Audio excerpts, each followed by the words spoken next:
that Kezar to the glory days at the stick. From who's got it better than us to brick by brick.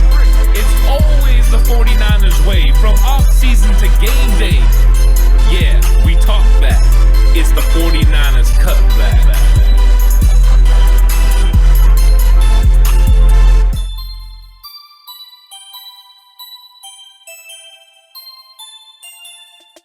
It's 49ers Cutback podcast time. We got a great show for you today. The Azorean one is going to be back with another interesting take on his picks for the NFC West. We're going to break down the starting lineups for both teams and the key matchups for this week's game between the 49ers and the Jets. And don't forget about those bold picks that we got coming. Another Wow That's Bold segment in which I know I got a pretty bold one this week there, guys. So let's get into this episode. Yeah, we had some big news this week. The 49ers have signed wide receiver Mohammed Sanu. Horst, what do you think about the signing of Mohammed Sanu, and how quickly can he make an impact on the 49ers? I think it's a pretty good signing. He's a big guy, big target that they seem to lack a little bit. Their receivers had poor production in their first game.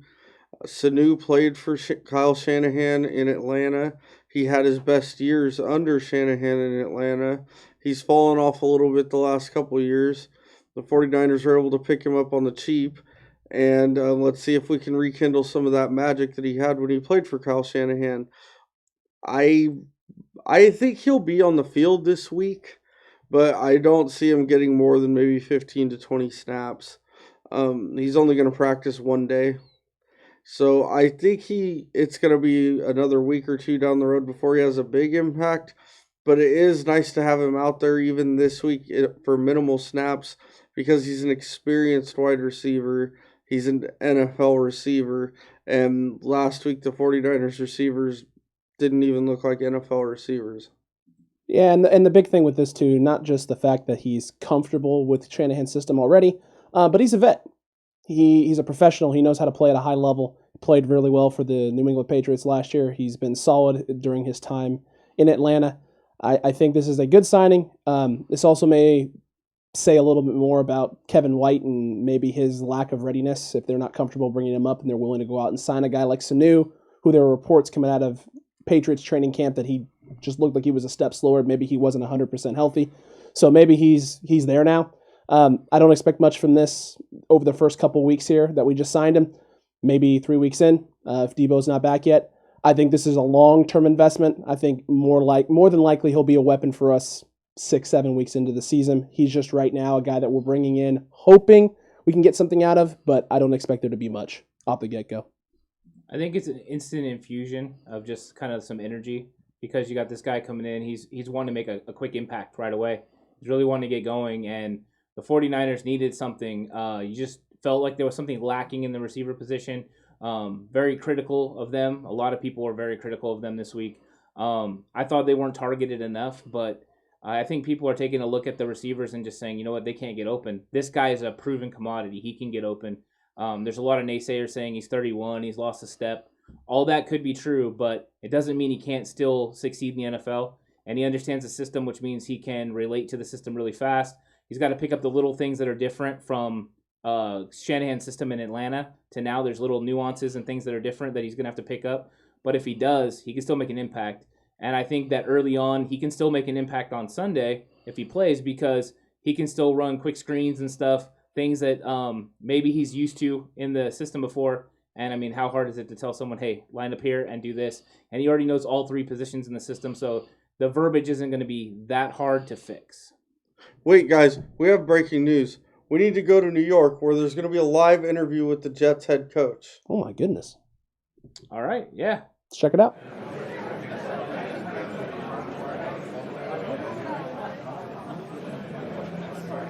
All right, Coach Gase is here to answer questions.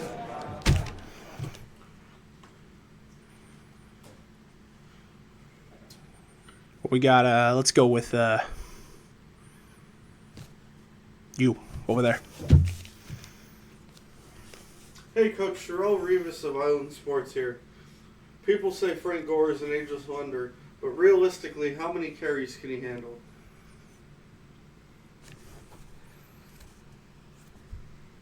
6. Okay, Coach. Mark Sanchez from Boot Fumble, and I would like to know, how well do you think Sam Darnold will be able to read the 49ers coverage? Sam is a highly talented quarterback. He's put in a lot of work this offseason. Spent a lot of time working with people. He's really developed a sixth sense this year about his ability to see what's going on. So, yeah, it's good. It's a good quarterback. He's going to do fine. You know how the quarterback position is. Okay, William Parcells of Overrated Sports here. Are you confident in Sam Darnold manning the helm this year? Manning the helm. Peyton.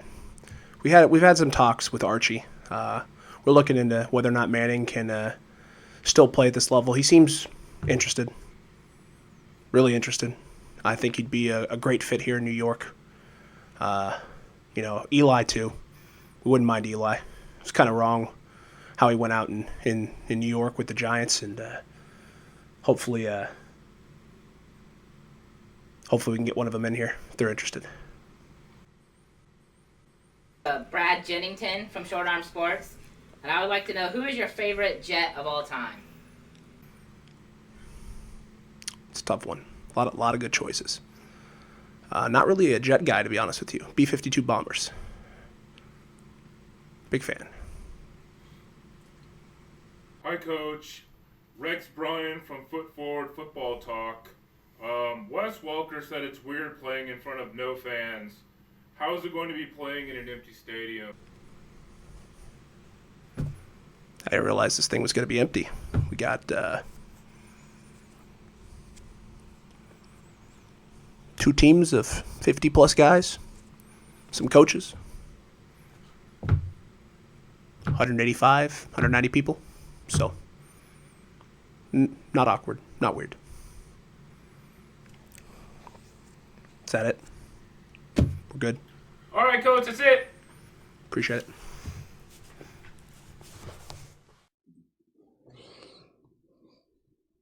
Those are some good questions.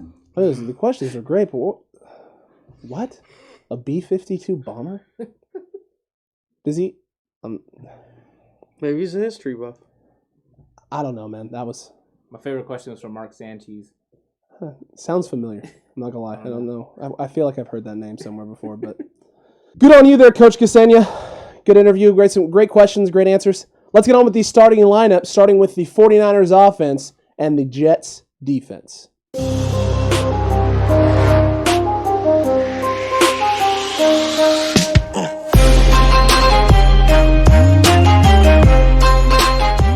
And now the starting offense for your 49ers. At quarterback, we have Jimmy Garoppolo. At running back, we have Raheem Mostert. At fullback, we have Juice. At the 2 wide receiver positions, it'll be Kendrick Bourne and Dante Pettis. We will also probably see the debut of Brandon Ayuk this week and a little bit of Trent Taylor. At left tackle, we have the reigning Cutback Offensive Player of the Week, Trent Williams. Straight beast. At left guard, we have Laken Tomlinson. Welcome back, returning at center, Ben Garland. At right guard, we have Daniel Brunskill. At right tackle, we have Mike McGlinchey. And at tight end, we have everybody's favorite, the people's tight end, George Kittle.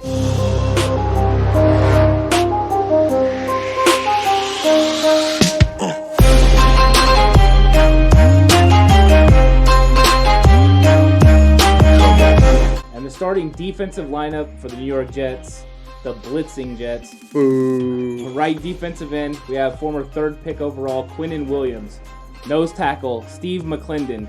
Left defensive end, Henry Anderson. Will linebacker, Terrell Basham. Left inside linebacker, Neville Hewitt. Right inside linebacker, Avery Williamson. If his hamstring is healthy, if not, we could see a call-up of Alec Ogletree. Sam linebacker, Jordan Jenkins. Right cornerback, Bless Austin. Left cornerback, Pierre Desir. Maybe. He got benched last week. Free safety, Bradley McDougall. We all know him. Strong safety, Marcus May, and nickelback, Brian Poole. Now it's time to go through the key matchups for the 49ers offense versus the Jets defense. Alex, what matchup do you think is the biggest one? Let us know. All right, so for me, big matchup, key matchup for this 49ers offense against the Jets defense is Jimmy Garoppolo versus this Jets secondary, which has struggled through the first week of the season. Looked really, really bad. There's a lot of shuffling pieces. They don't look comfortable. They don't feel, it doesn't look like they know exactly how they want to play or what they need to be doing. So for Jimmy G, after a tough week 1 against the Arizona Cardinals, this is a great game for him to have a bounce back, play well, throw for a lot of yards, a lot of touchdowns. It's a great opportunity for this young wide receiving core to get some reps against an inexperienced secondary, build some confidence, and hopefully that confidence carries them the rest of the way, and this 49ers offense can finally get the jump start in the passing game that it needs to succeed.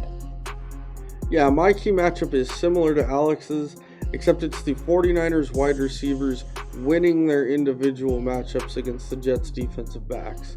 So last week they had a poor performance with 4 catches for 41 yards.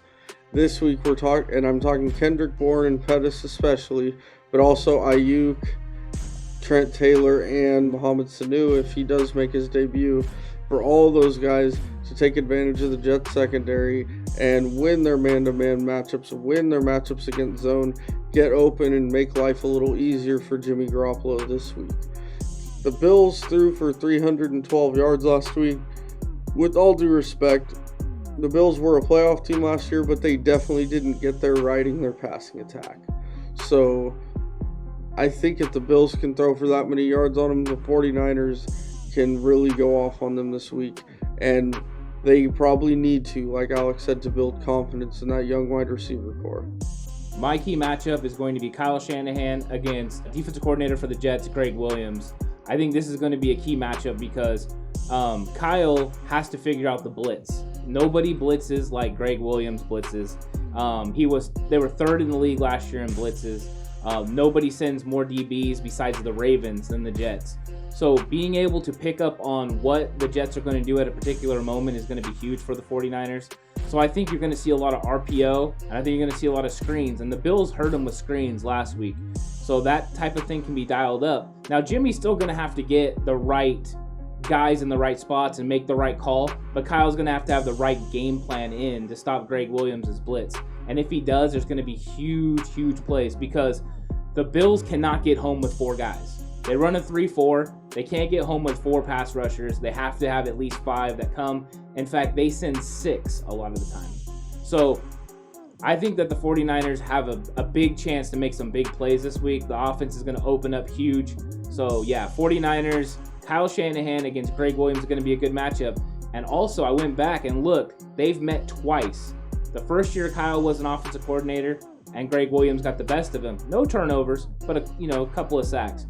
But when in 2012 with the Washington football team, Kyle Shanahan put up over 40 points on Greg Williams' defense, and they had 459 total yards, and they took advantage of the blitz, caught Greg Williams and them in man coverage or in a cover 2 in bad situations, and big plays happened. So I think that's going to be the key matchup for the 49ers offense is going to be Shanahan versus defensive coordinator Greg Williams.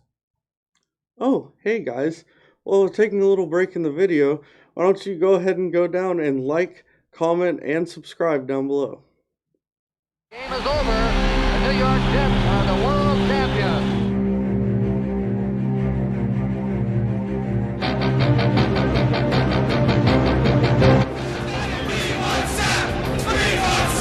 The New York Jets select tight end from Penn State, Kyle Ray.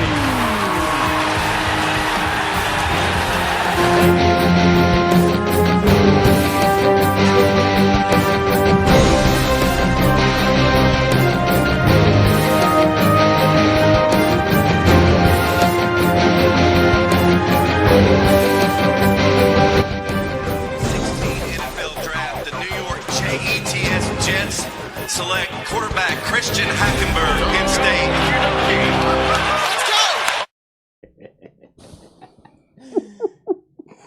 That was funny, guy. I'm serious. No, those are good moments. Yeah, no, that was a good one, guy.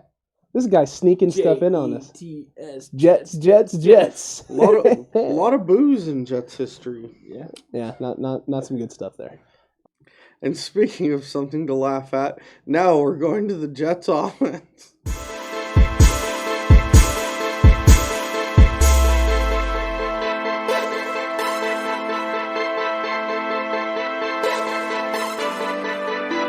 And now, it's time for that Jets offense that Horst was hyping up so well. Yep. First, at the wide receiver position, Rashad Perriman. At the other wide receiver, Chris Hogan. In the slot is Jamison Crowder. At left tackle, you have Mekhi Becton. At left guard, Alex Lewis. Center, Connor McGovern. Right guard, Greg Van Roten. I hope it's Roten. Right tackle, George Fant. And tight end, Chris Herndon. At running back, 49ers legend, Frank Gore. And at quarterback, the man who sees ghosts, Sam Darnold.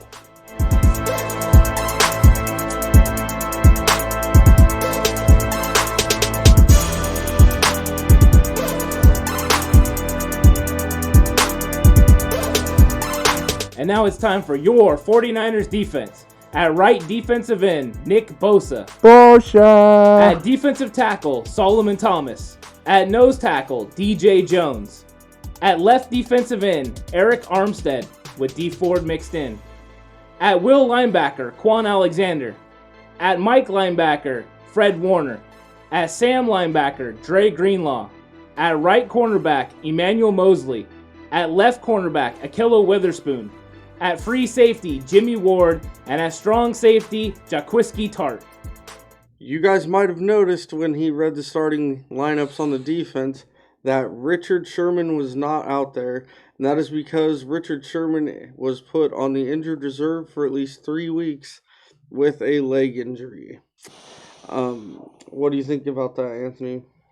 I think if it was going to happen during the season, this is probably the best time for it to happen with the long trip. He can stay in Santa Clara and get help, get work, get it rehabilitated and get back to the team as soon as possible. It's a short stint on the IR, but I mean, anytime you have calf problem on a leg that you have an Achilles issue in the past, it's real scary. But I think this is the perfect time to do it before he goes and plays on the turf. So yeah, I think if you're going to do it anytime, it's now. They do have hopefully Spoon's concussion is good to go.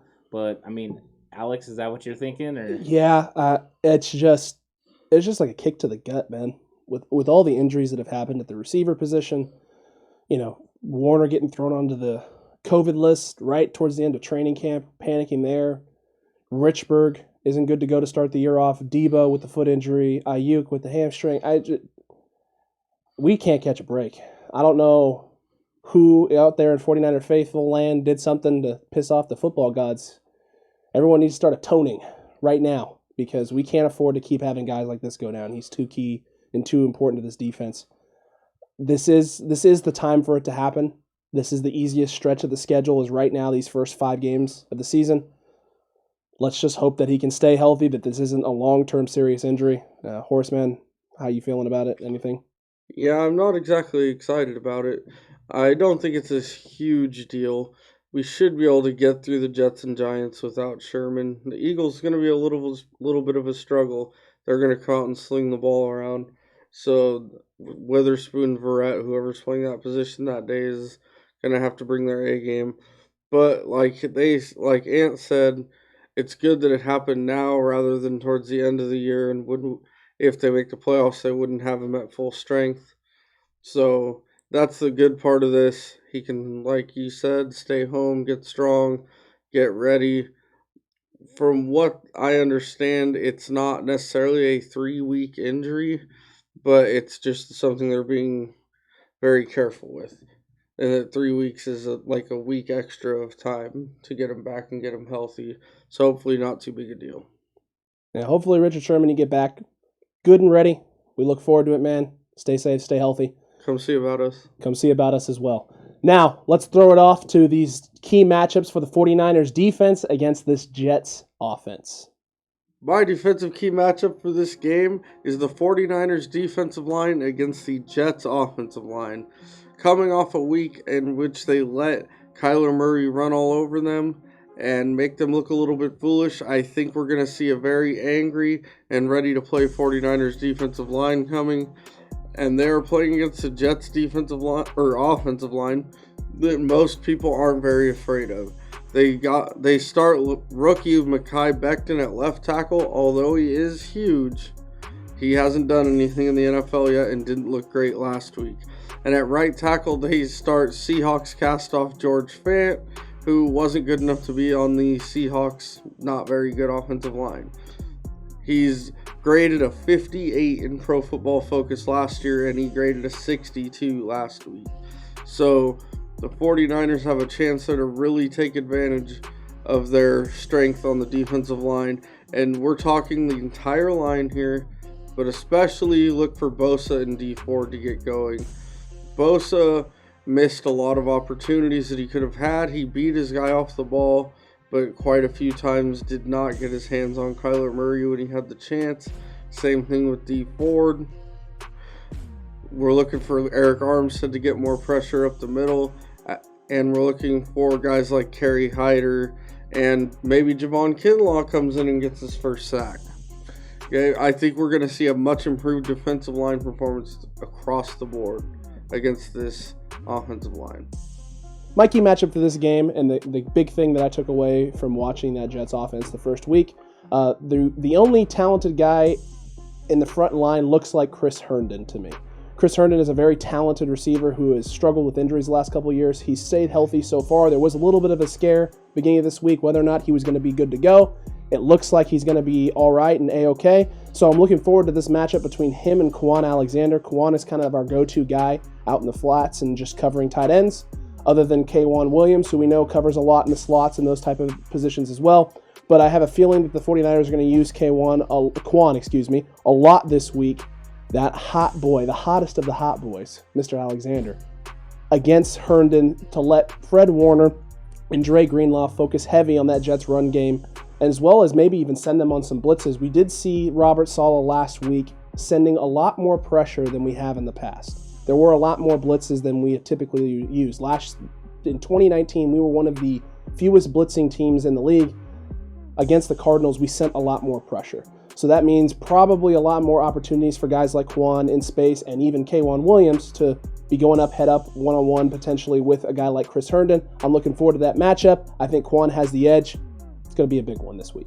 Yeah, while Quan is being legendary covering Chris Herndon, my key matchup is K'Wan Williams versus Jamison Crowder, and that's going to be a battle in the slot. And I think it's going to be so important because Ahkello Witherspoon and Emmanuel Mosley are going to have their hands full on the outside a lot of times, and I think they're going to have to get safety help off and on. But I do think we're going to see a lot more man covers than we've seen. So K'Wan Williams is going to be in that slot position on an island, and Jamison Crowder's a pretty good slot receiver. He can accomplish a lot from there, and this is going to be a big matchup for them. He had a couple big plays last week against the Bills, and so I look for this to be a cool matchup to watch. K'Wan Williams is one of the best in the league, and I think he's going to start showing it, but they don't need it any more time than they do right now, because these guys right now, without Richard Sherman at left corner, now that they got Ahkello Witherspoon out there, it's going to be a real issue. So I think that Spoon can do it, but K'Wan Williams is going to have to take the pressure off by making sure he locks it down and doesn't need any safety help in the slot against Crowder. And now, it's time for the segment in which we say crazy things that may or may not come true. It's time for Wow, That's Bold. Really bold. Wow, that's really bold. Whoa. All right, Horst, what do you got this week for Wow, That's Bold, sir? This week, it may not seem bold to others, but if you watched the game last week, it's very bold. The 49ers will have a receiver go over 100 yards and catch a touchdown. A wide receiver, too, not just someone catching the ball. They will have a wide receiver go over 100 yards and catch a touchdown.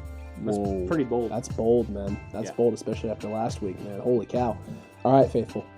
Last week, and wow, that's bold, I went bold. Jimmy G, 325 yards, 3 touchdowns, 2 of them to Jordan Reed. It wasn't just bold, it was specific. This week, I have not learned my lesson. I am doubling down. Doubling down on Jimmy Garoppolo. He goes for 375 and 4 touchdowns against this atrocious Jets defense. And all Adam Gase can do on the sideline is just go and be terrified about what is going on and the fact that he won't have a job after week 3. Week 3, Ant. Yeah. I'm definitely going to the other side of the ball on this. Okay. I'm going to go ahead and say that the 49ers defense bounces back with 4 sacks, 2 interceptions, and Javon Kinlaw gets his very first sack of the season and of his career. This segment is slowly morphing into bold specifics. Hey, you got to throw it out there, right? Have to. Oh, yeah. Make sure you check out Tuesday's show. We're going to have a recap of the game. We're going to break it down, let you know everything you need to know, where the 49ers were successful, where they struggled a little bit, and how they can get ready for the New York Giants the week following. And one lucky listener will receive free tickets to the next game. No, man. They're not even letting fans in the stands. We can't. Dude, Oh, it's California. Come on, dude. But they're in New York. How are we going to get someone to New York? one lucky listener will receive a Joe Montana signed No, helmet. we can't, dude. That's not even your it's part of the helmet. set, dude. You can't just give that away. That's not how this works. What are you doing? Come on now. Come on now. One lucky listener will get this nice hat No. that he's wearing right now. No. I'm not giving my hat. What? I don't. One lucky listener will win an appearance on this podcast. Actually, you know what? That could work. That could work. Stipulations, though. Next Tuesday's episode, you're going to have to like, you're going to have to comment, and you're going to have to be subscribed. You do those 3 things, and we'll bring you on for a segment in the following week. Be there. And now it's time for everybody's favorite segment. I know it's mine. Lock it up with the Azorean one.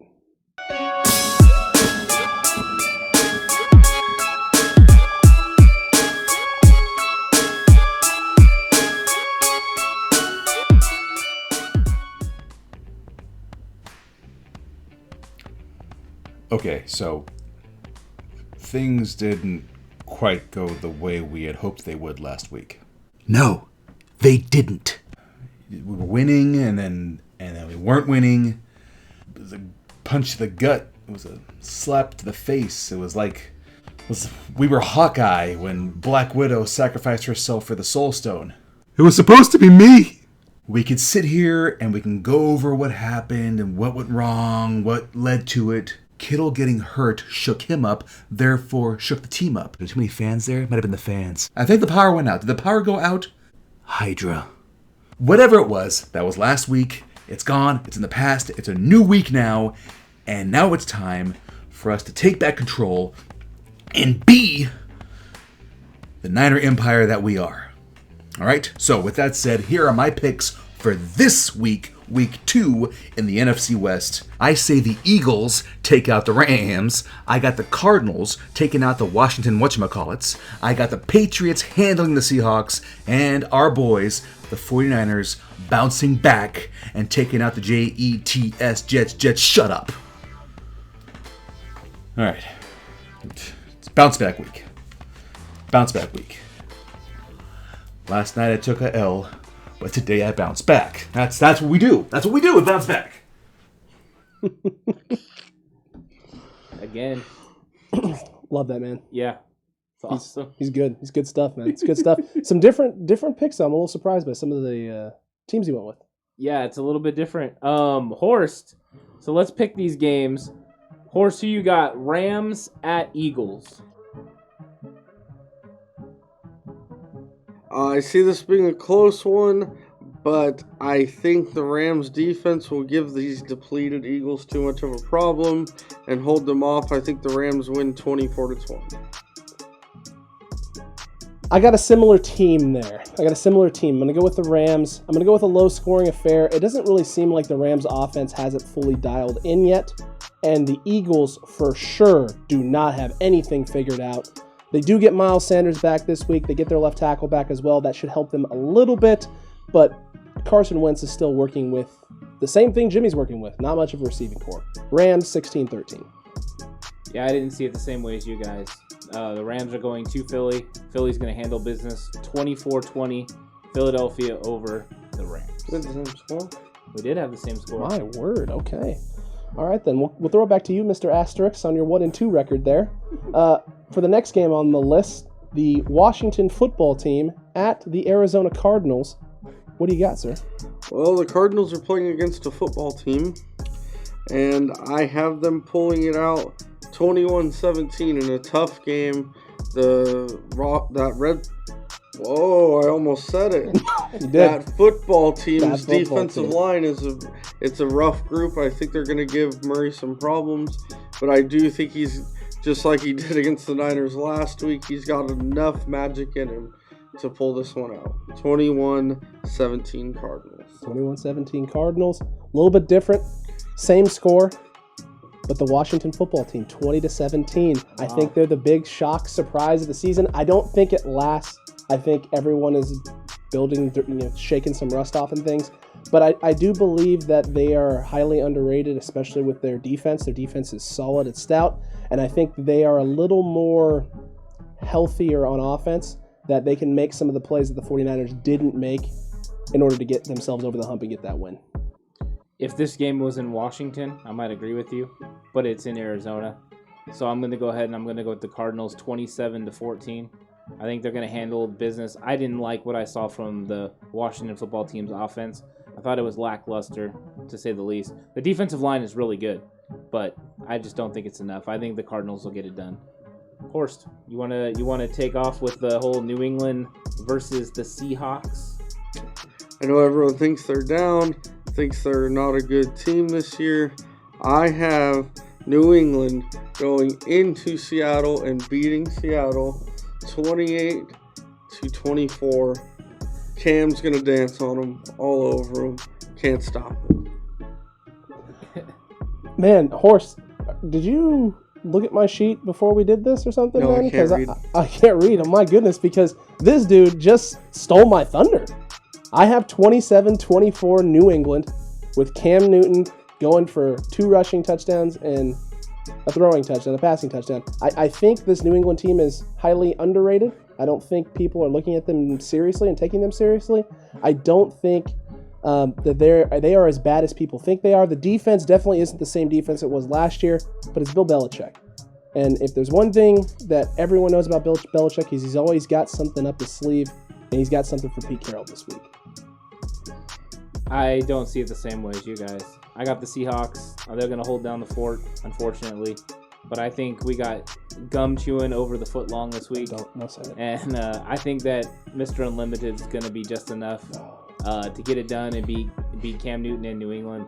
So, yeah, I got New England losing to the Seahawks 23-20. Makes sense there. Makes sense. And now for the matchup of the week that we're all hoping goes our way, but I don't know how everyone's feeling. Horst, what are you thinking about this 49ers at Jets matchup? I'm keeping the faith right now. I think last week was a bit of an aberration mixed with injuries. I think we see a very angry, a very disciplined 49ers team come out and jump all over the Jets. I don't think the Jets get much going. They might get a fourth quarter touchdown in there when they're losing. I have the 49ers coming out, blowing out the Jets 38-10. And we got, you and the Azorean one had some similarities there. The Eagles, you both picked the Eagles. You both went with the Cardinals. What about this one? What about this 49ers-Jets matchup? Are you going to stick with what the Azorean one went with the 49ers as well? This game is at 10 a.m. on the East Coast. Scary. Anytime it's 10 a.m. But it's against the Jets. Come on now. No, I got the 49ers big. I've been saying it's going to be big since the offseason. 49ers doing it big, 38-13. Similar score to him. I think the 49ers offense clicks on all cylinders. They take care of business in a big way. Poor Coach Ksenia, man. I think this is the beginning of the end. Week 1 was already beginning of the end. I think this is the nail in the coffin for Coach Ksenia down there in New York with those wonderful Jets. They're not wonderful. It's going to be a slaughter. 35-10 San Francisco. Lock it up, baby. Lock it up. You lock it up. You lock it up. You lock. You lock it up. Oh, it's locked up. It's always locked up, baby. Now that you heard from us and what we think about the game, who do you think is going to win the game between the 49ers and Jets? Let us know in the comment section down below, and even throw in the score. I'm curious to see what you guys have to say. Revenge tour, guys. We're on it. I know everyone's a little down on it because week 1 didn't go the way we all hoped. You lose to a division rival. You know, you don't play anywhere up to par and what the standard is and what the expectation is for this team. But not every stop on the revenge tour can be the best stop. Can't always be the best day. We got another day, another chance, another game, a new opponent, and a new week to set the tone and get this revenge tour going in the right direction, right back to the Super Bowl and getting us number 6. Every week is a chance to be legendary. You know, it's time. I want to see these guys step up. It's time to respond in a big way. This is where we're going to find out if they have that championship material. And I think that they're going to respond. I think this is going to be big for them. I am curious to see these key matchups that we talked about, especially, you know, some of the coaching matchups. I want to see if the Jets blitz, how many zero coverages we get and how many times the 49ers can take advantage of it. And I'm hyped to see if Mohammed Sanu plays. Mohammed Sanu could be fun. Right, Horst? Oh, yeah. I'm super excited for this game. I'm super excited for Jimmy to make these guys shut up that are talking bad on him. I'm excited to see Sanu, and I'm excited for the debut of Brandon Ayuk. Yeah. I've been waiting to see him. I've been irritated since last Sunday at about 4:45. We can get this taste out of our mouths. Right. I think they're going to come in and play great. Thank you for watching the 49ers Cutback podcast. We appreciate the support. Now, if you take a second, hit that like button, spike and smash that subscribe button, and while you're at it, don't forget to hit that notification bell so that way you don't miss any episodes that we have. That notification bell helps you out just as much as it helps us because it lets you know whenever we post videos, which are always on Tuesdays and Fridays at 5:30 p.m. Pacific Standard Time. Wait, when is that? That's 5:30 p.m. Pacific Standard Time every Tuesday and Friday. Thanks. You're welcome, man. All right, guys, you know what time it is? Chalk another one up.